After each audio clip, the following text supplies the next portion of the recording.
ən böyük nəsihət ölümdür axı. Ölüm.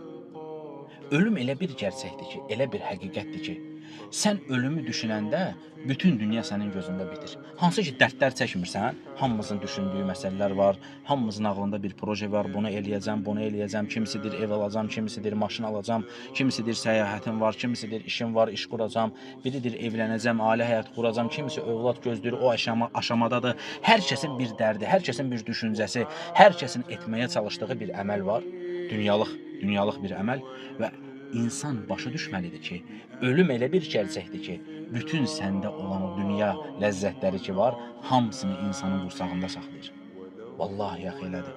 Məsələn, hamı düşünür də, hamı bir iş arxasındadır, hamının bir düşüncəsi var, bu il, bu həftə, bu ay, gələn il, ev alacam, maşın alacam, filan şey eləyəcəm. İnsan, vallahi, ölüm gəlir, hamısı kəsilir. Kəsilmir axı. Sən öləndən sonra dərd edirsən ki, mən öldüm, amma işim yarımçıq qalmışdı, onu bir dənə həll elətdirin filan kəsə, onu bir dənə rica eləyin filan kəssən, yoxdur, vallahi, bitir bax. Nə danışırsan sən? Nə haydasan sən? Bir halda ki, ölüm səni gözləyir, sən ölümlə qarşılaşacaqsan, sənin dərdin, sənin sərin, sən Rəbbinə qovuşmağa gedirsən. Vallahi bu günləri ailələr var ki, söz-söhbət olur aralarında. Yəni, insan həqiqətən başa düşür ki, insan qəflətdədir. Yəni, qabaqdakı insan böyük qəflət içərisindədir. Ölüm var qarşıda, ölümlə qarşılaşacaq. Elə məsələləri dərd edib özünə. Mən deyir, buna görə səhərə qədər yatmıram, deyir. Mən bu mövzuya görə səhərə qədər oturub ağlayıram, deyir. Miskinsən ona görə. Miskinsən, qafilsən, qəflətdəsən ona görə buna görə ağlayırsan. Əgər buna görə qəflətdə olmasaydın, buna görə ağlamayacaqdın, vallahi. Qəflətdə olmasaydın, bu xırda məsələni böyütməyəcəkdin. Qəflətdə o Peyğəmbər sallallahu aleyhi və səlləm sahabələri gülən yerdə görəndə onlara nə dedi? Qəhqəhə ilə gülürdülər. Bir dedi, mənim bildiklərimi bilsəydiniz, az gülər, çox ağlayardınız. Ona görə insan bu streslərdən, bu düşüncələrdən çıxmaq üçün sən bilməlisən ki, bax, düşün, hər kəs öz ağlında olan şeyi düşünsün. Niyə görə kədərlisən? Dərdin nədir, sərin nədir, nə düşünürsən? Problemin nədir, filan məsələ. Hər kəsin öz nəfsində özünə aid bəlli dərdləri var da, bəlli düşüncələri var. Ölüm indi gəlsə, nəsə qaldı ondan? Vallahi əsər də qalmadı. Bəs olan nəyə oldu? Olan sənin əməllərinə oldu. Sən o kədərli oturmuşdun, deyirsən, gecə səhərə qədər oturub buna görə ağlayırdım, bu məsələyə görə səhərə qədər dərd çəkmişdim, filan məsələyə görə mən bütün günü gülməmişəm, təbəssüm eləyə bilməmişəm, sıxılmışam. Ölüm sənə gəlsə, ölüm səndən onu ayırsa, olan nəyə olacaq axı? Sənin əməllərin. O əsnada nə qədər faydalı iş görə bilərdin, o əsnada Allahı zikr eləyə bilərdin, hansı ki, əməllərin çəkiləcəyi gün, o gün tərəzidə sənə fayda verə bilərdi, sənin əməllərinə oldu, sənin əməl dəftərin boş qaldı, olan sənə olur. Ona görə insan həqiqi olan həyatı dərd eləməlidir. Dərd edəcəksənsə, o həyatı dərd elə. Vallahi, çünki bu dünya fani olan bir diyardır. Həqiqi olan diyar hansı diyardır? Ahirət diyarı. Həqiqi olan, əbədi olan, içində daim qalacağın diyarı dərd etmirsən. Ölüm anidən sənə gəlsə, bitəcəyin dünyanı gecə-gündüz dərd edirsən. Subhanallah. Məgər bu qəflət deyil? Əgər bu qəflət deyilsə, bəs qəflət nədir? Əgər bu qəflət deyilsə, bəs qəflət nədir? Yəni, insan bundan böyük qəflət, sən həqiqi olan diyarı unutmusan. Həqiqi gedəcəyin, varacağın yer axirət yurdudur. Həqiqətdir. Vallahi elə bir həqiqətdir ki, bizim bu günümüzdən daha böyük bir həqiqətdir. İnsan öləndə oyanır, oyanacaqsan, indi yatmısan, yuxudasan, başa düşmürsən, fərqində deyilsən, necə dəhşətli bir şeylərin bizi gözlədiyini insanlar anlamırlar, Allahın rəhm etdikləri istisna olmaqla. İnsan anlamır, bizi nə gözləyir qarşıda? Biz hara gedirik? Allahın huzurunda insanlar tərlərindən boğulacaqlar.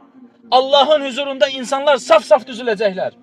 O gün insanlar bir-birlərinin haqlarına girdikləri insanlarla qarşılaşacaqlar. Allah subhanahu wa ta'ala onları qarşı-qarşıya getirəcək. Bunu dərd etmirsən.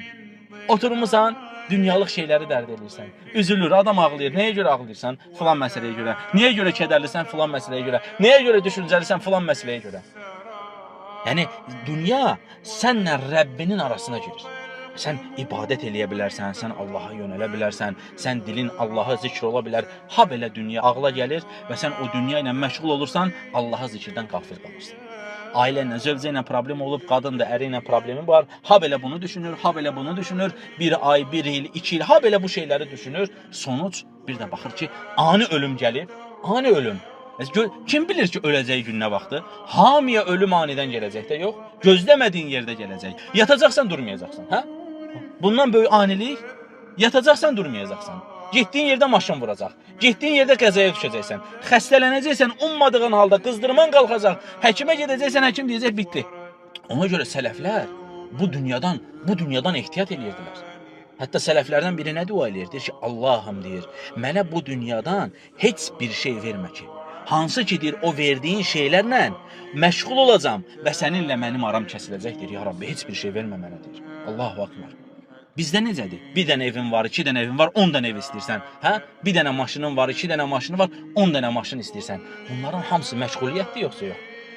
Onların hamısı məşğuliyyətdir. Təbii ki, qul Allahdan ən xeyirlisini istəməlidir, ən gözəlini istəməlidir. Əgər o şeylər ki, o dünya ki, səni Allahdan ayırır, səni məşğul edir, bil ki, səni Allahdan ayıran şeyləri tərk etmək sənin üçün ən xeyirlisidir. Məlik ibn Dinar nə qədər ki, bu dünyanı istəyəcəksən deyir, bil ki, deyir, qəlbdəndir, axirət istəyi çıxacaq. Allahu Akbar. Nə məgər bizim halımız deyil? Bizdən danışmıraq, hə? Nə qədər bu dünyanı istəyirik? Hər şeyi bu dünyada istəyirik və hər şeyi bu dünyada istəyirik. Axirətlə bağlı məsələlərə gələndə Allahdan axirətlə bağlı əmin-amanlıq istəyirikmi?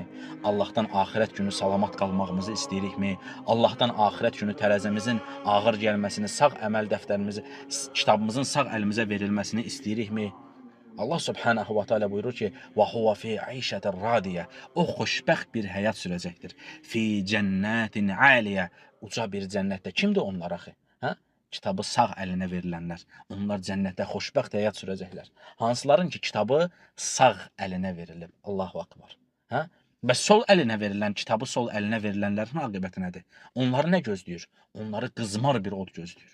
Allahu Akbar. Dərd ediləcək məsələ budur axı.